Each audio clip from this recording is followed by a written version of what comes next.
மூன்று மரங்களின் கதை. மூன்று மரங்களின் கதை பல நூற்றாண்டாக வாய் வழியாக சொல்லப்பட்டு வந்த கதை. முன்னொரு காலத்தில் ஒரு அழகான மலை மீது காடு ஒன்று அமைந்திருந்தது. அங்கே மூன்று மரங்கள் வலிமையாக வளர்ந்து கொண்டிருந்தன. அவை ஒவ்வொன்றுக்கும் ஒவ்வொரு கனவு இருந்தது. முதலாவது ஓங்கி வளர்ந்திருந்த ஒரு ஓக் மரம். நான் தங்கம், வெள்ளி போன்ற புதையல்களை எல்லாம் பாதுகாத்து வைக்கும் ஒரு மிகப்பெரிய நகை பெட்டகமாக மாற வேண்டும் என ஆசைப்பட்டது. அப்போதுதான் நான் அரச மாளிகையில் இருப்பேன். ராஜாக்களும் ராணிகளும் என்னை பத்திரமாய் பாதுகாப்பார்கள்.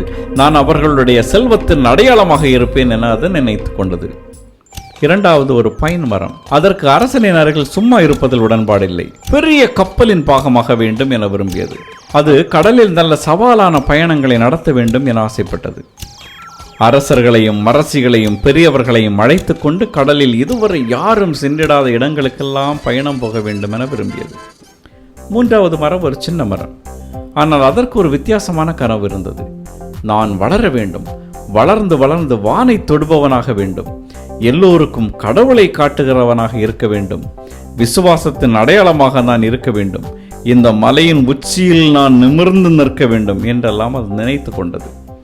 காலம் கடந்தது, பருவங்கள் மாறின. ஒரு நாள் முதல் மரம் வெட்டப்பட்டது.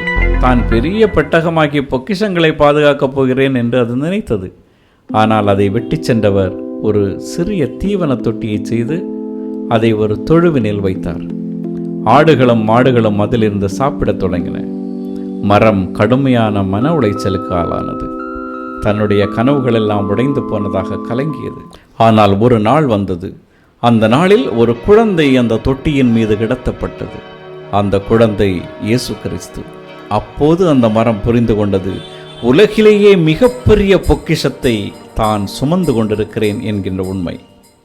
இரண்டாவது மரமும் வெட்டப்பட்டது.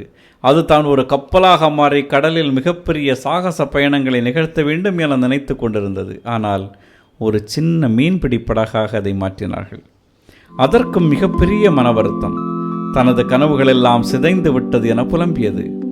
ஆனால் ஒரு நாள் இயேசு அந்த படகின் மீது ஏறினார்.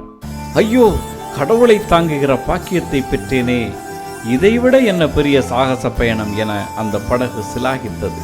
ஆனந்தத்தில் கூச்சலிட்டது. மூன்றாவது மரமும் வெட்டப்பட்டது. அது ஒரு சிலுவையாக செய்யப்பட்டது. மரம் அழுதது. ஐயோ, அன்பின் அடையாளமாக, நம்பிக்கையின் அடையாளமாக இருக்க வேண்டும் என ஆசைப்பட்டேனே, என்னை ஒரு கொலை கருவியாக மாற்றிவிட்டார்களே என அது கதறியது. அந்த சிலுவை மரம் ஓரமாய் தூக்கி போடப்பட்டது. காலங்களுக்கு பின் அந்த மரத்தில் இயேசுவை அறைந்தார்கள். இப்போது அந்த மரம் தன்னுடைய உண்மையான இலக்கை அடைந்ததாக மகிழ்ந்தது. அன்பையும் விசுவாசத்தையும் உலகிற்கு காட்டுகின்ற அடையாள சின்னமாக தான் மாறியதை உணர்ந்து மகிழ்ந்தது. இப்போது மூன்று மரங்களுக்குமே நிம்மதி. தங்களுடைய சரியான பணியை தாங்கள் செய்திருப்பதாக அவை மூன்றுமே நம்பின. முதல் மரம் ஒரு தீவன தொட்டியாக தொழுவில் இருந்தது.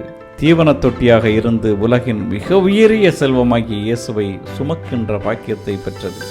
இரண்டாவது மரம் எளிமையான படகாக உருவாகியது. மாபெரும் போதகரான இயேசுவை சுமக்கின்ற பாக்கியத்தை பெற்றது.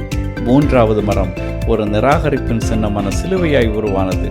ஆனால் புறக்கணிக்கப்பட்ட மக்களுக்கும் மீட்பின் நற்செய்தியை, விடியலின் விளக்கை சுட்டிக்காட்டும் மிகப்பெரிய அடையாள சின்னமாக மாறியது.